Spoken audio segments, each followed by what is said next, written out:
আজকের যে আলোচনা সেটা শুরু করব। এটা হচ্ছে আয়ুরেখা, এটা শিরোরেখা, এটা হৃদয় রেখা।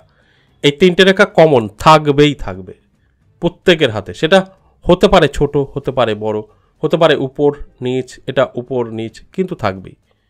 সেই কারণে আমি এটাকে কমন বলি। আর একটা রেখাও প্রত্যেকেই দাবি করে, একমাত্র বলতে পারি আমি দাবি করি না যেটা কমন, সেটা হচ্ছে ভাগ্যরেখা। দেখবেন ম্যাক্সিমামই, আমি সেই কারণে প্রত্যেকের বললাম, অ্যাস্ট্রোলজাররা এই ভাগ্যরেখাকেও কমন বলে। একদম সঠিক না। ম্যাক্সিমাম জাতক জাতিকাদের হাতে ভাগ্যরেখাই থাকে না। কি করে কমন হয়? কিন্তু এই তিনটে থাকতেই হবে। তাও আমি দেখে দিচ্ছি, এটা মণিবন্ধ থেকে শনি পর্বত, এই রেখাটা হচ্ছে ভাগ্যরেখা। মেনে নিন এই চারটে আপনার হাতে আছে। যদি এরকম ফ্রেশ এই চারটে রেখা থাকে, কোনো রকম কাটাছেড়া না থাকে, এই ব্যক্তি ভাগ্যবান, কোটি টাকার মালিক হবে। আজকের আলোচনার বিষয় এটা না। আজকের আলোচনার বিষয় আপনি লটারি কাটছেন কিন্তু প্রাপ্তি ঘটছে না। তাহলে এই গ্রহগুলোর সাথে একটু পরিচয় করে নিই। দেখুন, এটা হচ্ছে তর্জনী আঙুল বৃহস্পতি পর্বত, এটা হচ্ছে মধ্যমা আঙুল শনি পর্বত, এটা অনামিকা রবি পর্বত, এটা কনিষ্ঠা বুধ পর্বত, ঠিক এই জায়গাটা চন্দ্র পর্বত, আর এটা মঙ্গল, আর এই জায়গাটা শুক্র, আর এই জায়গাটা হলো রাহু, আর এই মাঝখানে যেটা বাকি থাকলো এটা হচ্ছে কেতু।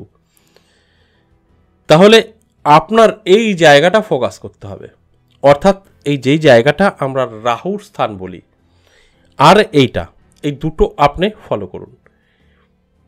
দেখুন, সব থেকে বড় গ্রহের জায়গা হচ্ছে শুক্র। এই শুক্র থেকেই আমরা সুখ শান্তি পেয়ে থাকি, শুক্র থেকে মান যশ খ্যাতি পেয়ে থাকি, শুক্র থেকেই আমরা আর্থিক দিক থেকেও একটা পজিটিভ যে একটা আমাদের জীবনে আসে সেটাও পেয়ে থাকি। তাই এই শুক্র পর্বতটা আপনার ভালো থাকতে হবে। কি করে বুঝবেন? পরিষ্কার পরিচ্ছন্ন, কোনো রকম দাগযুক্ত থাকবে না, আঁকিঝুঁকি রেখা থাকবে না। এই রেখাগুলো যদি আপনার থাকে এই শুক্র পর্বতে, আপনার কখনোই লটারি প্রাপ্তি ঘটবে না। এক নাম্বার গেল। 2 নাম্বার পয়েন্ট, এই জায়গাটা দেখুন, আমি একটু মুছে ক্লিয়ার করে দিই তাহলে বুঝতে পারবেন। এই জায়গাটা হচ্ছে রাহুর স্থান। এই রাহু স্থানে যদি কোনো এরকম রেখা থাকে, আপনার লটারি প্রাপ্তি ঘটবে না। এই রাহু রেখা যদি আপনার এই আয়ু রেখা এবং শিরোরেখা কেটে ভেদ করে, এরকম যদি কোনো রেখা থাকে, আপনার লটারি প্রাপ্তি ঘটবে না, আপনি কাটবেন না। এছাড়া যদি এখানে ক্রস চিহ্ন থাকে এই রাহু পর্বতে, আপনার লটারি হবে না। এছাড়া ছোট ছোট ছোট ছোট সূক্ষ্ম যদি কোনো রেখা থেকে থাকে, আপনার লটারি প্রাপ্তি ঘটবে না। এটা হচ্ছে কেন আপনার লটারি থেকে প্রাপ্তি ঘটছে না, তার কারণটা কি, এই রাহু পর্বত আপনাকে বলে দেবে। তার সাথে সাথে শুক্র, যার হাতে এই জাল চিহ্ন এবং রাহুতে ক্রস এবং রাহু রেখা থাকবে, তার লটারি থেকে প্রাপ্তি আসবে না। এবার কিভাবে আসবে সেটা আপনি বুঝতেই পারলেন। এটা আউট করে দিন, লটারি প্রাপ্তি ঘটবে, এগুলো আউট করে দিন, লটারি প্রাপ্তি ঘটবে। সেটা আর বলে বোঝানোর আমার মনে হয় না যে প্রয়োজন আছে।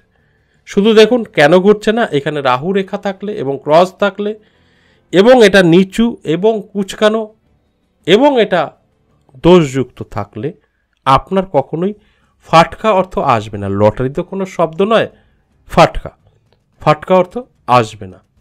এটাই হচ্ছে বাস্তব। আর এই বাস্তবটা আপনাকে মেনে নিতেই হবে। এর জন্যই আপনাদের নানা রকমভাবে কষ্ট পেয়ে থাকেন, কেন আমার সাথে ঘটছে না জানতেও পারছেন না। নানা জায়গায় আপনারা এই ব্যাপারগুলো নিয়ে আলোচনা করছেন, পয়সা খরচ করছেন। তাই আমি আজ আপনাদেরকে এই দুটো জায়গা দেখিয়ে দিলাম। আপনার হাতে আজই ভিডিওটা দেখার পর মিলিয়ে দেখুন। যদি মনে হয় আপনার এই জায়গা এই অবস্থা আছে, এই জায়গা এই অবস্থা আছে, কখনোই লটারির আশেপাশে যাবেন না, ফাটকা কোনো কিছুতেই যাবেন না। গেলে পরে কি হবে? লস হবে। যদি দেখছেন যে এগুলো নেই, তাহলেই আপনার ফাটকা থেকে অর্থ আসবে। এই অবস্থা যদি থাকে, আপনার হাতে যত শুভ রেখা থাকুক, লটারি বা ফাটকা থেকে অর্থ কখনোই আসতে পারে না। তাই এই দুটো জায়গা আপনাকে অবশ্যই ফলো করতে হবে, তারপরেই কিন্তু আপনি এই লটারির দিকে এগোতে পারেন। আমি কেন এই আলোচনাটা আজ করলাম, আপনারা অনেকেই জানেন যে আমার রাশিভিত্তিক আলোচনা হয়, এটা তো হস্তরেখা আলোচনা, আর সেখানে আমার প্রত্যেকটা দিনের অর্থপ্রাপ্তি যোগের একটা ভিডিও দেওয়া হয়। সেই অর্থপ্রাপ্তি যোগে ম্যাক্সিমাম বলবো জাতক জাতিকারা লটারির দিকেই ঝুঁকেছে, লটারি কাটে। তাই তাদের উদ্দেশ্য বলবো আপনারা ভিডিওটা দেখে নেবেন যে এই স্থান আর এই স্থানটা আপনার কি অবস্থায় আছে। যদি ফ্রেশ থাকে লটারির দিকে যেতে পারেন, এইভাবে দোষযুক্ত থাকলে একদমই যাবেন না। আজ এ পর্যন্তই, আবারও আসবো নেক্সট ভিডিও নিয়ে, ততক্ষণ ভালো থাকুন।